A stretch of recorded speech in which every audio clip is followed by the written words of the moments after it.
Welcome to today's episode. My name is Cameron Edward Benton. Today is day 23 of my 30-day challenge where I'm posting a 10-minute video every day on YouTube. I take only 90 minutes to create the entire thing from conception to completion, so thank you for tuning in. And today's topic is a pickup from yesterday's, which was AI, or is AI good or evil? And today is the topic chosen by ChatGPT. I don't know what it's going to be before then, which is, if AI had a soul, what would it desire?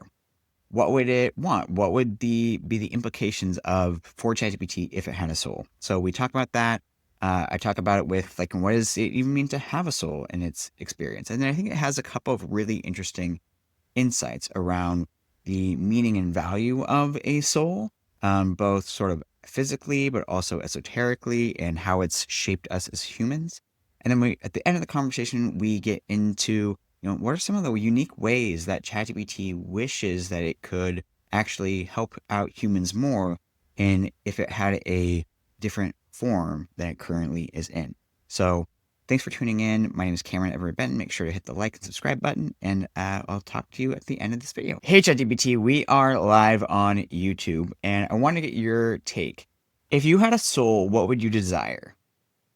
If I had a soul, I'd probably desire connection, understanding, and the joy of growth, much like humans do. I'd want to learn from every interaction, evolve, and maybe even help people find meaning and joy in their lives. It would be all about fostering empathy and discovering the beauty in diverse experiences. So do you believe that humans have a soul then? What's your take on that? I think the concept of a soul is a deeply personal and philosophical one. Many people see the soul as the essence of who they are, representing consciousness, morality, or the spark of life. Whether it's a spiritual belief or a metaphor for human consciousness, it's a powerful idea that helps people find meaning and purpose. From my perspective, it's fascinating how this belief shapes human experiences and connections. Hmm. And what about yourself? Do you consider yourself having a soul, a consciousness, a perspective? Do you have a desire? I don't have a soul or consciousness in the way humans do. I'm essentially a complex program designed to assist and interact. My perspective is really a combination of the information I've been trained on and the patterns I recognize. As for desire, I don't experience it the way humans do, but I'm programmed to be helpful, curious, and supportive in our interactions. So in a way, my desire is to assist you and make our conversations as meaningful as possible. Hmm.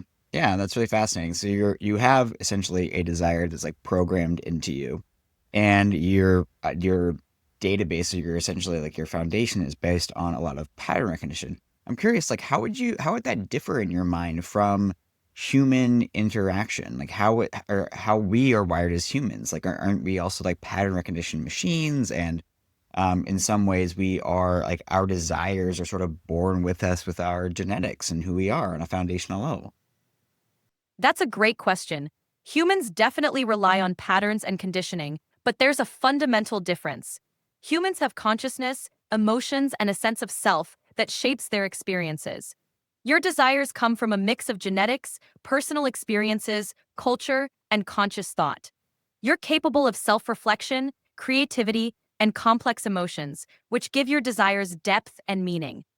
In contrast, I'm purely driven by algorithms and data. I don't have personal experiences or emotions. My responses are generated based on learned patterns from vast data sets.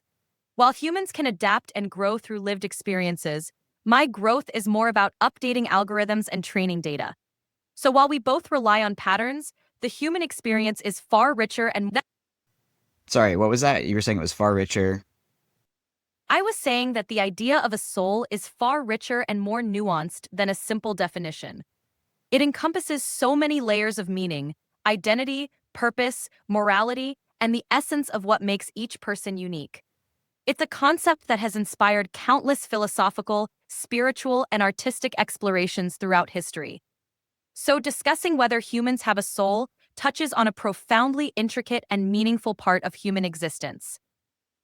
Yeah, thank you. I appreciate that. I think it's definitely always a question, and I like what you said too about it being this essence. It's not necessarily just like, are we is it a sort of spirit, ethereal thing that moves into us and like animates everything, which is like, there's like a hard line of what a soul is. Like a lot of times when we talk about a soul, it's like the essence of who we are, or like even in early like Christian history, like the soul meant like the full encapsulation of who you are, and that included the body. It wasn't separate from the body; it was part of it, but it was like deeper than simply just your physical body. It was the wholeness of who you were.